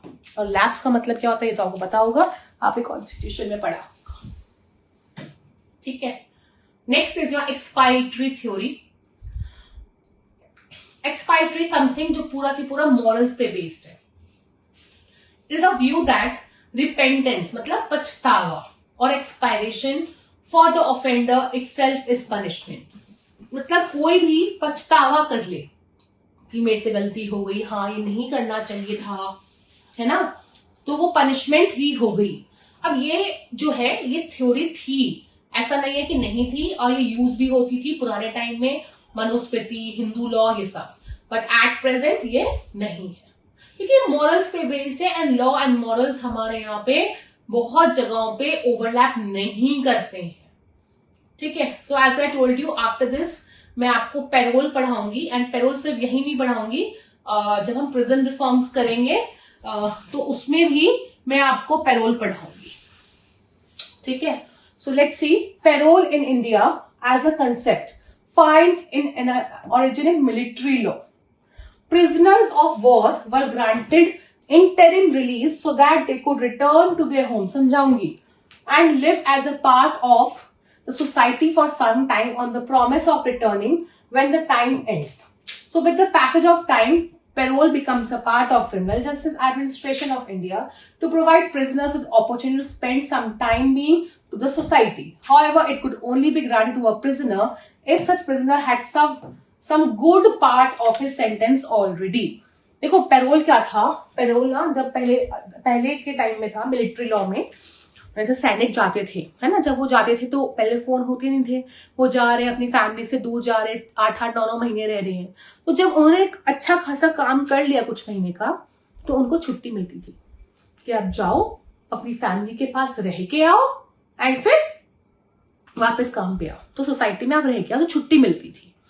वहीं से ये वर्ड यूज करके हम प्रिजनर्स के लिए लेके आए कि अगर किसी प्रिजनर ने काफी सेंटेंस अपनी व्यतीत कर ली, सो पैरोल कब मिलता है, पैरोल आपको तब मिलेगा कि जब आपने गुड पार्ट ऑफ सेंटेंस जैसे संजय दत्त को काफी बार मिला है, ठीक है। पैरोल फरलॉ भी कंसेप्ट होता है, फरलॉ की एलसी नीड है कि नहीं है। आपने जैसे 10 साल सजा थी, आपने 7 साल तो काट लिए, उसके बाद 3 साल बचे हैं, तो क्या होगा, हर 6 महीने में कभी बेल पे छोड़ देंगे आपको, फिर 6 महीने में आपको फरलॉ पे छोड़ देंगे, फिर आपको पैरोल पे छोड़ देंगे। यहाँ पे आपको प्रोबेशन पे नहीं छोड़ सकते। देखो देयर इज डिफरेंस, यहाँ पे कुछ कुछ चीजें डिफर करती हैं। जो प्रोबेशन है वो सिर्फ आपको प्रोबेशन पे तभी छोड़ सकते हैं जब आपका जो ऑफेंस है वो 3 साल तक की सजा का ही है, एंड आपका जो कंडक्ट है that has always been a good conduct, वो हमेशा ही गुड कंडक्ट रहा है। जो आपका कंडक्ट है वो हमेशा ही गुड कंडक्ट रहा है, ठीक है। तब अच्छा एक चीज है, ये केस है बुद्धि वर्सेस राजस्थान, बुद्धि वर्सेस स्टेट ऑफ राजस्थान। यहाँ पे पैरोल का कंसेप्ट का बताया था कि इन पैरोल, ये मैं पढ़ देती हूँ, that it ensures a motivating factor for the prisoners reformation. मतलब प्रिजनर को लगता है कि ठीक है हम जेल काटते हैं, अच्छा बिहेवियर रखेंगे तो मैं बाहर निकल जाऊंगा, तो इस वजह से प्रिजनर खुद ही रिफॉर्म हो जाता है। It ensures as such intactness in the family, और वो फैमिली से भी जुटा रहता है। ये नहीं, देखो अगर पर्सन को क्या है, फैमिली से बिल्कुल अलग कर दिया, जेल में रख दिया, तो जब वो बाहर निकलेगा ना, वो हो सकता है कि वो और पत्थर बन के निकले। वो सोचेगा मैंने इतने साल जब काट लिया है तो मैं एक आधा क्राइम और करके और काट लूंगा ऐसे, ठीक है। इसलिए फैमिली से भी टच में ये रहते हैं। helps misled offenders to gradually become the part of the society। ये एंड एक केस आपका मैंने आपको ये बता दिया है बुद्धि वर्सेस राजस्थान, और एक केस बता दिया है होम सेक्रेटरी प्रिजन के versus Nilofar Nisha. It stated that the grant of remission या फिर पैरोल ये आपका राइट नहीं है, तो ये कौन देता है, ये प्रिजनर प्रिजन ऑफिसर देता है, ठीक है। It is not a right, ये कोई राइट नहीं है। प्रिजन ऑफिसर कुछ कंडीशन देखेगा तभी आपको मिलेगा, तभी आपको मिलेगा, ठीक। Okay, now the last topic of और विक्टिमोलॉजी क्रिमिनोलॉजी पूरा की पूरा ये लास्ट है हमारा, जिसमें हम पढ़ने वाले हैं प्रिजन रिफॉर्म्स। एंड मैं यहाँ पे आपको सबसे पहले तो पढ़ाऊंगी प्रिजन रिफॉर्म्स, थोड़ा सा इंडिया में किस किस तरह से है। देन हमारे टाइप्स ऑफ प्रिजन्स के बारे में बताऊंगी। देन प्रिजनर्स की कौन कौन सी कमिटीज आई हैं वो। देन जो टाइप्स होते हैं, जैसे ओपन प्रिजन्स कैसा होता है हमारे यहाँ पे, है ना। एंड ये ओपन प्रिजन्स हो गया। देन पैरोल एंड ऑल ये इसी में ही है, ठीक है। थोड़ा बहुत जो कहा था कि मैं आपको और आगे बताऊंगी, सो इट्स हियर ओनली। तो ये हम जो है पढ़ने वाले हैं। Now let's start. Prisons in India and their administration is a state subject। तो पहली चीज आपको ध्यान रखना है कि ये क्या है, ये एक स्टेट सब्जेक्ट है, and it is covered by item 4 under state list. तो लिखते रहेंगे ये आपका स्टेट लिस्ट में है। तो पुलिस ऑल्सो, जब जो आपका स्टेट यूनियन एंड दिल्ली का जो पूरा टसल था, पुलिस था उसमें भी, तो वो पुलिस जो है स्टेट सब्जेक्ट है, इसलिए टसल था, ठीक है। बट दिल्ली में सेंट्रल, क्योंकि वो यूटी में आता है। बट वैसे पुलिस जो है ये आपका स्टेट सब्जेक्ट है, and that's why every state has their own थोड़े थोड़े अपने रूल्स। हमारे पास एक बस मैनुअल है जो कि एक लेआउट मॉडल की तरह काम करती है सबके लिए।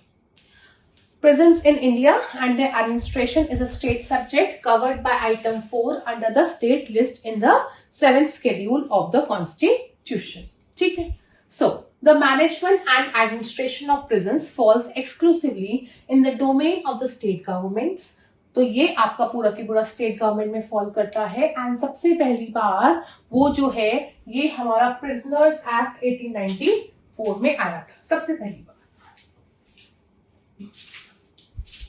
It came in Prisoners Act 1894।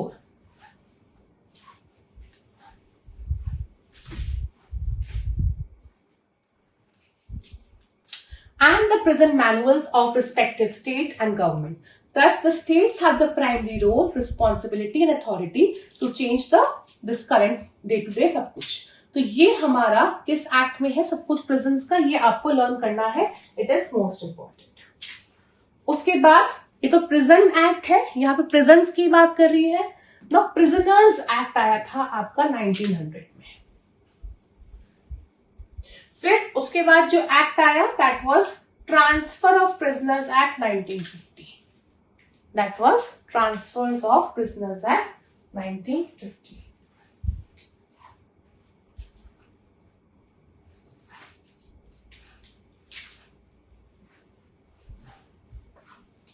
ठीक, अब आगे चलते हैं टाइप्स ऑफ प्रिजन्स पे। इंडिया में ना हमने क्या कर रखा है, 8 कैटेगरीज में डिवाइड कर रखे हैं जेल्स को, 8। तो ये आपको नंबरिंग पता होनी चाहिए। बट जो थोड़ा बहुत जैसे आपको पता है, दीज आर बेसिकली, आप जो जानते हैं, सेंट्रल जेल जो होता है उसमें कैदी कहीं का भी आ सकता है, ऑल ओवर इंडिया का। देन डिस्ट्रिक्ट जेल्स, जो डिस्ट्रिक्ट जेल्स आपके होते हैं वो आपके डिस्ट्रिक्ट के हैं। एंड सब जेल्स, मतलब उसमें थाने, लोकल, वो थाना नहीं, लोकल डिस्ट्रिक्ट के अंदर भी जो पार्ट्स होते हैं ना, मोहल्ले और उनके। और उसके अलावा बहुत सारे और टाइप्स ऑफ जेल्स हैं। One is your women jails. देखो, बिकॉज वहां पे भी ईव टीजिंग हो जाता है, वहां पे भी ऐसे से एक्टिविटीज हो जाती हैं, इसलिए विमेन को अलग रखने के लिए विमेन जेल्स भी हैं। बट ऐसा नहीं है कि हमेशा विमेन को अलग रखते हैं, साथ भी कभी कभी रखते हैं, एंड विमेन के अलग भी होते हैं। Then one is Boston schools. Boston schools, it is basically for reformation. यहाँ पे पढ़ाया लिखाया ये सब काम कराया जाता है रिफॉर्म करने के लिए। So these are basically used for juveniles.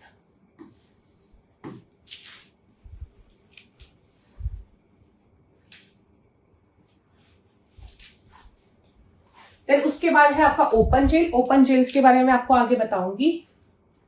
And उसके बाद स्पेशल जेल। जैसे ना स्पेशल जेल्स का क्या होता है, कोई बहुत ही हाई प्रोफाइल केस आया, कोई बहुत ही हाई प्रोफाइल केस आया, या आप ऐसा कर सकते हैं, हाई प्रोफाइल केस आया, साथ में यू कैन से कि जैसे फॉर एग्जांपल सुशांत सिंह राजपूत का था, ठीक है, तो उसमें रिया चक्रवर्ती को जब रखा गया अलग से, ठीक है, एक तो विमेन के लिए भी अलग हो गई, एंड देन स्पेशल जेल्स, इस टाइप से चीजें जो है अलग अलग हो जाती हैं। बाइफर्केशन इसका ऐसे है,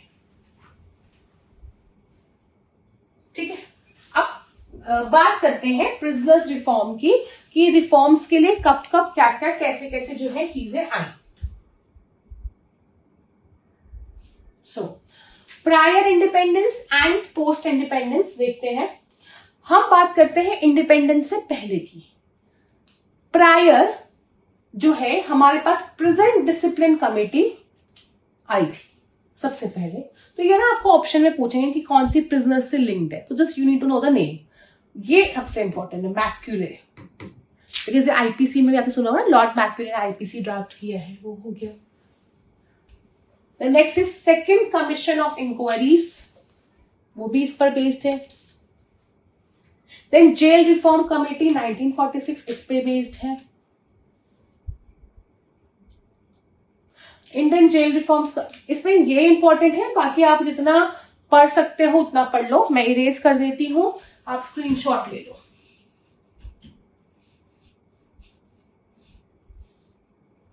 आई थिंक ये इरेजेबल नहीं है, मुझे पूरा फिर डॉक्यूमेंट डिलीट करना पड़ेगा।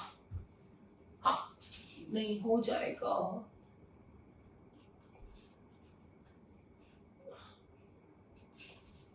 यस,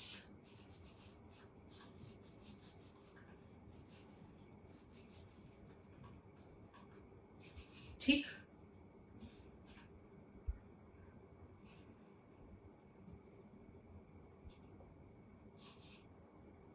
अरे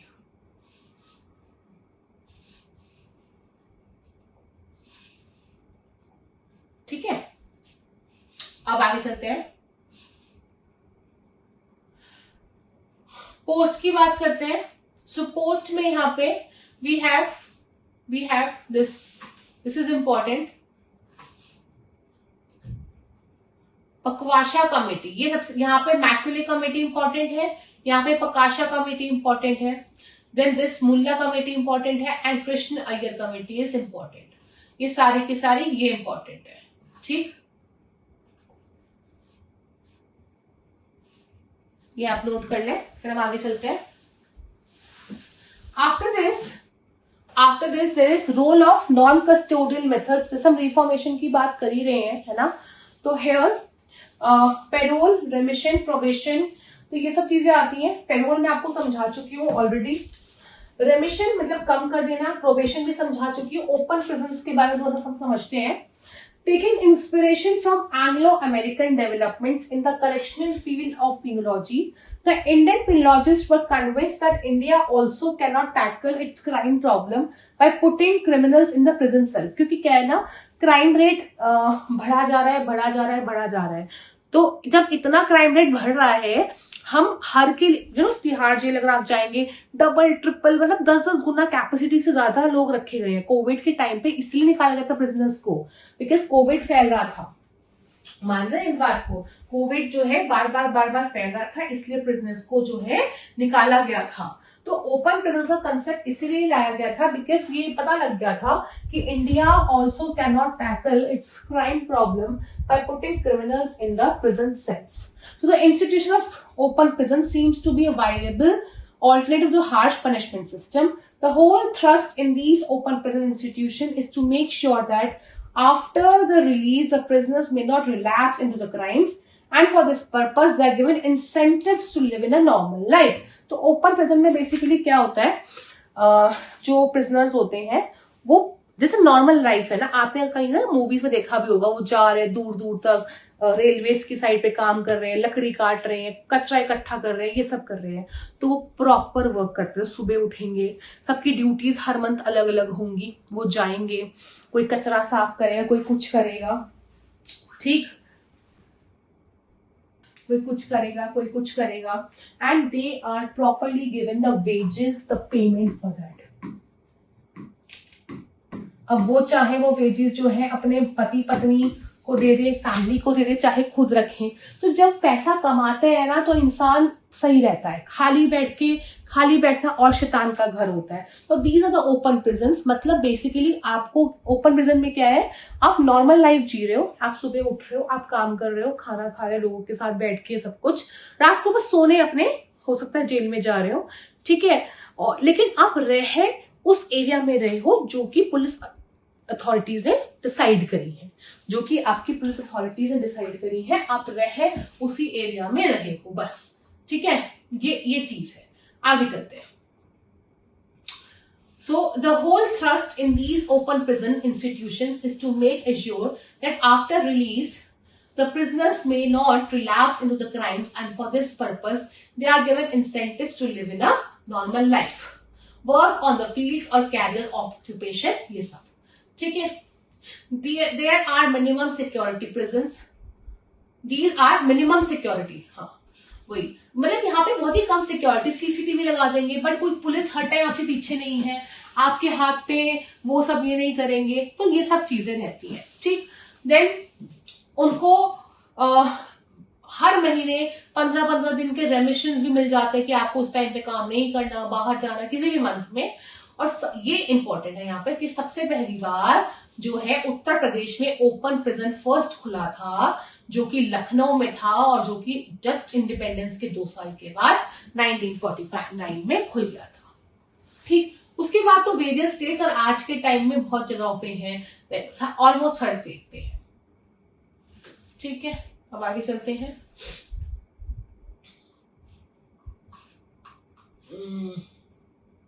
एंड ओपन प्रिजन, इनको हम एग्जाम में या अगर आ गया तो आप लिख सकते हैं, minimum security prison, open camp और प्रिजन विदाउट बार्स। तो ये आप इसके जो है ऑल्टरनेटिव नेम्स आप लिख लें, मिनिमम सिक्योरिटी प्रिजन या open camp.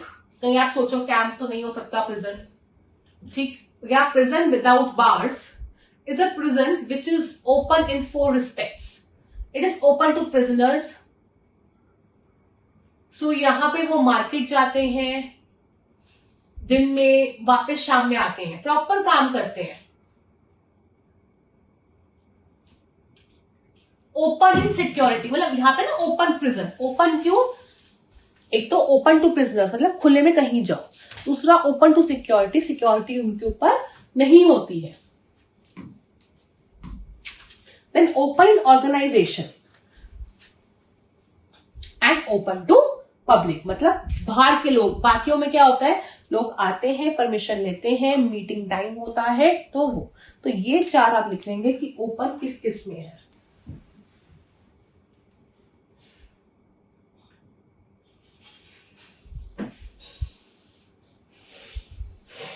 Open in security, open in organization, open to public and open to prisoner.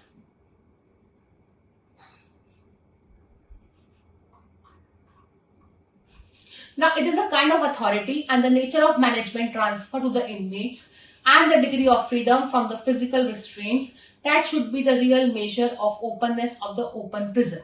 The main objective of establishing an open prisons are to reduce the overcrowding, कि jail में overcrowding ना होए, but ये behavior भी इनका अच्छा रहे, self reliance, खुद पैसा कमा रहे हैं, सब कर रहे हैं, और लेबर भी अच्छी कर रहे हैं, फ्यूचर फ्रस्ट्रेशन, फ्यूचर में क्राइम्स ना करें, और इससे एग्रीकल्चर, ज्यादातर ना इनको एग्रीकल्चर इंडस्ट्री काम में डालते हैं, तो उसका भी काम हो रहा है।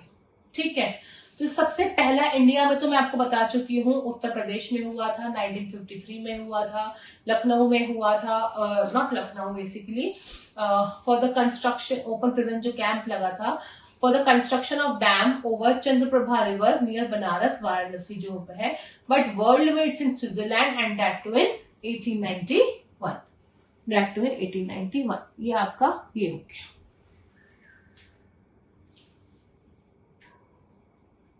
ठीक, so with this I have ended your this thing। ठीक है, तो अभी ना हम इसके सिलेबस पे चलेंगे, जैसे कि मैंने आपको बताया था, जस्ट अ मिनट, उससे पहले मैं आपको यहीं पर ही प्रोबेशन एंड ऑफेंडर्स एक्ट जो है वो हम एक बार कर लेते हैं। प्लीज ओपन दैट ऑल्सो, आप अपनी डायरेक्ट में ओपन कर सकते हैं, मैं आपको उसके इंपॉर्टेंट प्रोविजन बता देती हूँ। प्रोबेशन ऑफ ऑफेंडर्स एक्ट,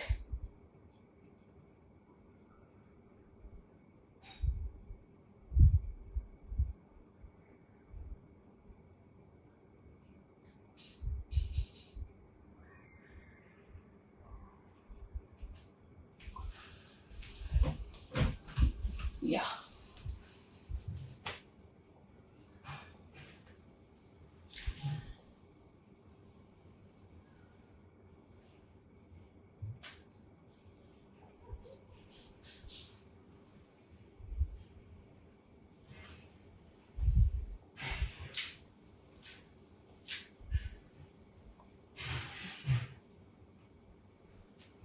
ठीक है, इसमें ना सिर्फ मैं आपको कुछ इंपॉर्टेंट चीजें बता रही हूँ, वो आप पढ़ लेंगे। ओके, सो दिस एक्ट में आपके बड़े ही कम सेक्शंस हैं, 19 सेक्शंस हैं, वेरी लेस सेक्शंस। और ये आपका जो प्रोबेशन ऑफ ऑफेंडर्स एक्ट है, राजस्थान में आता है जुडिशरी में। ठीक, एंड यूपी एंड ऑल, मतलब जहां पे भी विमेन रिलेटेड क्राइम्स और ये सब एक्ट्स है वहां पे आता है। बट सीआरपीसी में प्रोबेशन का सेक्शन 360 था, अब बीएनएस हो गया है, बीएनएसएस हो गया है। यहाँ पे मैं आपको यही बता देती हूँ वैसे तो, but will see also section 3, section 4। यहाँ पे 2 चीजें हैं, प्रोबेशन भी है और एडमोनिशन भी है। Section 3 is for your admonition, section 4 is for your probation. ठीक, ये 2 सेक्शंस आपको करने हैं। देन आप बस पढ़ो इसको, power of the court to require the release, ये सब नहीं करना, ये भी नहीं करना, ये भी नहीं करना। देन प्रोबेशन ऑफिसर्स के बारे में 14, बस इस मतलब अगर आप पूरा पढ़ सकते हो तो अच्छी बात है, बट आई थिंक इतना इज इनफ। ठीक है, तो अगर हम यहाँ पे बात करते हैं प्रोबेशन ऑफिसर, यहाँ पे आप प्रोबेशन ऑफिसर पढ़ लेंगे। इन सेक्शन 3 देखो पूरा, कि जब कोई भी person he is found guilty of the offence, ये थेफ्ट के हैं 379, 80, 81, 404 मिसअप्रोप्रिएशन वाले हैं, ये चीटिंग, या कोई भी ऑफेंस इसकी punishment is not more than 2, या फिर फाइन और या फिर बोथ अंडर आईपीसी या कोई भी लॉ में। साथ में प्रोबेशन आपको सिर्फ तब मिल सकता है कि जब आपकी पनिशमेंट इज लेस देन 2, और या तो सिर्फ फाइन है या दोनों। साथ में यहाँ पे क्या लिखा हुआ है, एंड आप प्रीवियसली कन्विक्ट नहीं हुए हो, and you are not convicted previously, ठीक है, and you not convicted previously. So in that यहाँ पे कोर्ट सब कुछ देखेगा, nature of the offence, the character, everything. Court यहाँ पे जब सब देखेगा तो वो गुड कंडक्ट के बेसिस पे वो जो है एडमोनिशन पे छोड़ देगा। अब आप कहोगे डिफरेंस क्या है एडमोनिशन और इसमें? है डिफरेंस, बट इतना डिटेल में करने की जरूरत नहीं है। अब यहाँ पे प्रोबेशन देखो कि जब कोई भी person is found guilty of having committed an offence not punishable, उसने डेथ का कोई ऑफेंस नहीं किया, लाइफ इम्प्रिजनमेंट का नहीं किया, ठीक है, तो उसको हम प्रोबेशन पे छोड़ सकते हैं, पर उसको ऑब्वियसली हमें गुड कंडक्ट जो है देखना पड़ेगा, राइट। और यहाँ पे आप उससे सिक्योरिटी भी लोगे विच शुड, जो कि 3 साल तक की होगी। तो यहाँ पे देख लो 2 साल तक के ऑफेंसेस में एडमोनिशन मिलता है, और प्रोबेशन कहाँ है, किस में मिल जाता है, किसी में मिल जाता है, पर 3 साल तक आपको जो है सिक्योरिटी जो है देनी पड़ेगी। बस ये हो गया। उसके बाद सेक्शन 14 में आ जाओ।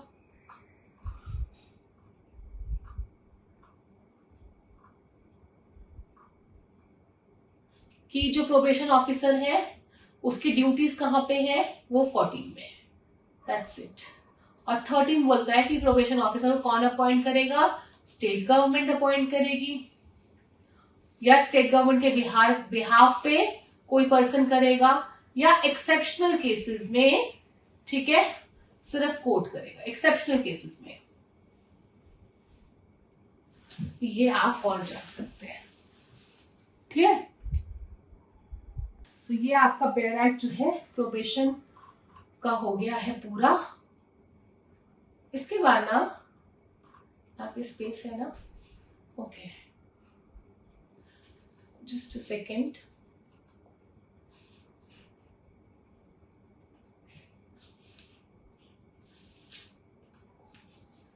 संभव लॉ में चलते हैं, लिंक्स या सीयूईटी के सिलेबस पे एक बार मैं जरा आपको बता दूं, authorise syllabus.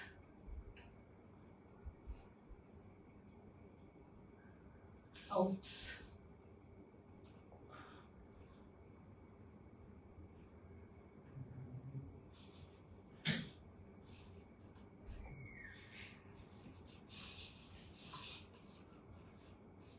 I think it has stopped working.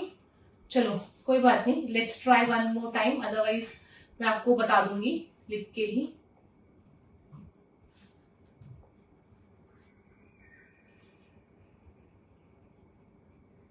हाँ, इट्स नॉट वर्किंग, कोई बात नहीं।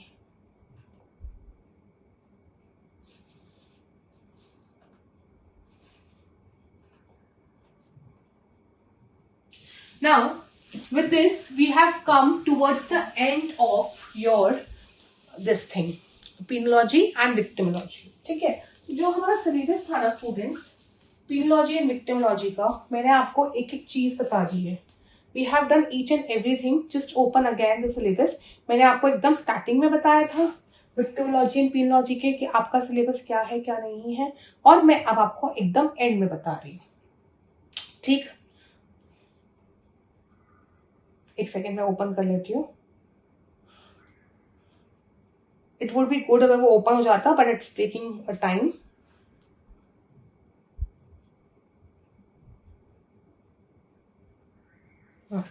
सो total we are having 5 units है हमारे पास ना। यहाँ पे 5 यूनिट्स हैं, जैसे कि आपने देखा भी था। यूनिट 1 की अगर हम बात करते हैं, मैं बस बोल रही हूँ, आप देखिएगा कि क्या क्या हमने कर लिया है, ठीक है। नोशन ऑफ पनिशमेंट, क्या हमने पनिशमेंट्स क्या होती हैं, टाइप्स एंड ऑल नहीं किया, कर लिया, ठीक है। उसके बाद क्राइम प्रिवेंशन आप कैसे कर सकते हो, क्राइम कंट्रोल कैसे कर सकते हो, एंड थ्योरीज, बेसिकली थ्योरीज भी जो है हमने यहाँ पे कर ली।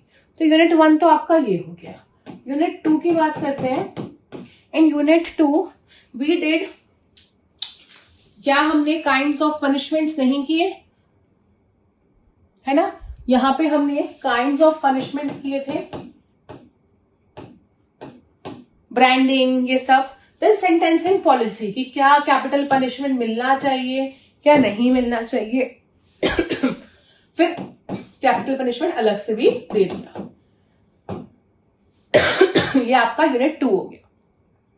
यूनिट 3 में चलते हैं। यूनिट 3 में here it says prison reforms, वो भी हमने कर लिए prison reforms, right. Then prison reforms के बाद ऑल्टरनेटिव टू इम्प्रिजनमेंट, है ना? इम्प्रिजनमेंट नहीं तो क्या, वो भी हमने कर लिया। This is done. और यहीं पे इसने उन्होंने बोल दिया विक्टिमोलॉजी का इंट्रोडक्शन। इंट्रोडक्शन तो कुछ भी हो सकता है। देन यूनिट 4 में हम आते हैं। इट्स अबाउट कि जो विक्टिमोलॉजी है उसका यूरोप में एक्सपीरियंस एंड अमेरिका में एक्सपीरियंस। तो it's almost the same, but in detailing मैंने आपको ये 2 पोर्शंस नहीं बताए हैं। व्हाई? क्योंकि ये नहीं आते हैं, और अगर आप यहां पे जाएंगे तो आपको बहुत थेसिसली पढ़ना पड़ेगा, ठीक है? तो जो नहीं भी बताया ना वो भी आपको बता रही हूँ। उसके बाद विक्टिम, विटनेस, असिस्टेंट प्रोग्राम, सारे हमने प्रोग्राम्स करे हैं सारे, और रेस्टिट्यूशन भी देयर वी डिड। ये आपका यूनिट 4 हो गया। Then comes your unit 5। Unit 5 में हम NHRC के बारे में बेसिकली पढ़ना है, नेशनल ह्यूमन राइट्स कमीशन। ये मैंने नहीं पढ़ाया है। व्हाई? बिकॉज जब मैं आपको वन शॉट पढ़ाऊंगी, वन शॉट किसका पढ़ाऊंगी मैं आपको वन शॉट पढ़ाऊंगी ह्यूमन राइट्स का, तो वहां पे हम नेशनल ह्यूमन राइट्स कमीशन के बारे में जो है पढ़ेंगे, ठीक है? तो आप यहाँ पे देख सकते हैं कि हमने एग्जॉस्टिवली कितना सारा सिलेबस, देखो 1 से 1.5 घंटे में करना मुश्किल होता है, ठीक है? मुश्किल होता है। अच्छा, unit 1 is not visible to you, okay. और ये आपका जो लेक्चर है मात्र गया होगा 1.5 घंटा। 1.5 घंटे में मैंने इतना आपको कराने की कोशिश करी है, या 1 घंटा 40 मिनट, उससे ऊपर नहीं। सो आई होप आप इसको अच्छे से करेंगे, प्रॉपरली करेंगे, एंड यहाँ से जो क्वेश्चंस आपको आएंगे आप वो होपफुली कर पाए, और ये आपको वीडियो हेल्प करे आपके एग्जाम में मार्क्स लाने की, ताकि you can secure your seat. अगर आपको वीडियो अच्छी लगी हो तो डू लाइक, शेयर, सब्सक्राइब, और संभव ब्लॉग के चैनल को जो है आप यूट्यूब पे भी सब्सक्राइब कीजिए, और आप इसका टेलीग्राम ग्रुप पर भी जाकर इसको सब्सक्राइब कीजिए, ज्वाइन कीजिए, ताकि आपको जो भी अपडेट्स हैं वो बराबर मिलती रहें। जब भी अपकमिंग CUT के बारे में आंसर कीज आएंगी, पेपर डिस्कशन होगा, या जो आगे नोटिफिकेशंस होंगे सब LLM एग्जाम्स वगैरह के, तो आपको चैनल पे वो मिल जाएंगे। That's it for today, right? ये आपका कंप्लीट वन शॉट था। All the best for your exam.